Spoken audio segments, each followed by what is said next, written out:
toujours écrit par plaisir, mais j'étais extrêmement intimidé par le fait de l'écriture. Et l'écrivain, c'est un métier de très longue haleine, de tous les jours. C'est comme disait Rilke, que si vous ne vous levez pas le matin en vous disant il faut que j'écrive sinon je meurs, ben vous n'êtes pas écrivain. Vous faites quelque chose de cet ordre-là quand même. Puis ce que j'aimais bien dans le fait littéraire, c'était simplement voilà que je pense que ce qui est important, c'est la saisie de quelque chose qui n'apparaît comme rien, la saisie du temps perdu.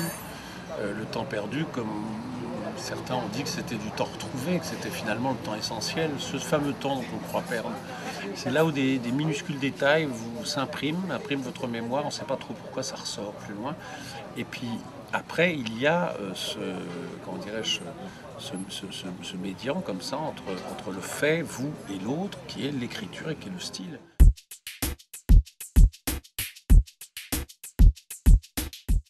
C'est évident que j'ai une admiration sans borne pour mes contemporains, pour Gérard Depardieu, mais pour aussi des gens un peu moins connus comme Jean-François Balmer ou comme Nils Arestrup, voilà, ce sont des acteurs énormes.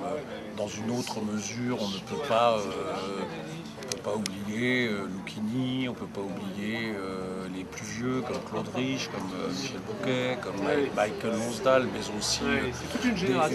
aussi des gens que vous ne connaissez pas. Il y a des gens français, bon, naturellement Podalides maintenant est connu, c'est un acteur immense. Puis il y a toute la troupe du français, ce sont des gens absolument énormes, mais il y a des gens hors du français. Personne connaît, très peu de gens connaissent Pascal Bompard, il y a que il est merveilleux, génial, Audrey Bonnet, je peux vous citer. C'est-à-dire que j'en ai marre aussi que on va faire son marché on va faire son marché de l'admiration dans les gens déjà reconnus. Alors même que moi je sais qu'il y a des gens absolument peu connus du grand public, mais ô combien admirés.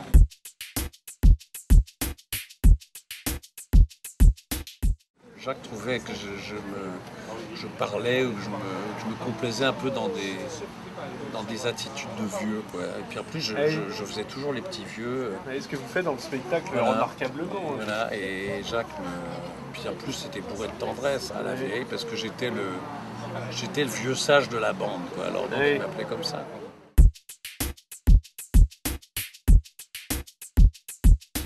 C'est comme tout le monde, c'est une chose inéluctable. En ce sens, je dirais presque que c'est rassurant, puisque c'est inéluctable. De toute façon, le roi et son valet seront de la nourriture pour les vers, comme dirait Shakespeare. Donc voilà, un jour ou l'autre, on y passe. Bon. Alors, ça serait ou vous ou moi qui passerait, ça serait finalement plus tragique et plus triste. De toute façon, c'est sûr, ça fait partie de la vie, ça fait partie du contrat. Donc on a tout le temps de s'y préparer. Bon, pas une devise, mais un constat, on ne devient que ce que l'on est. Ça, j'aime beaucoup cette phrase.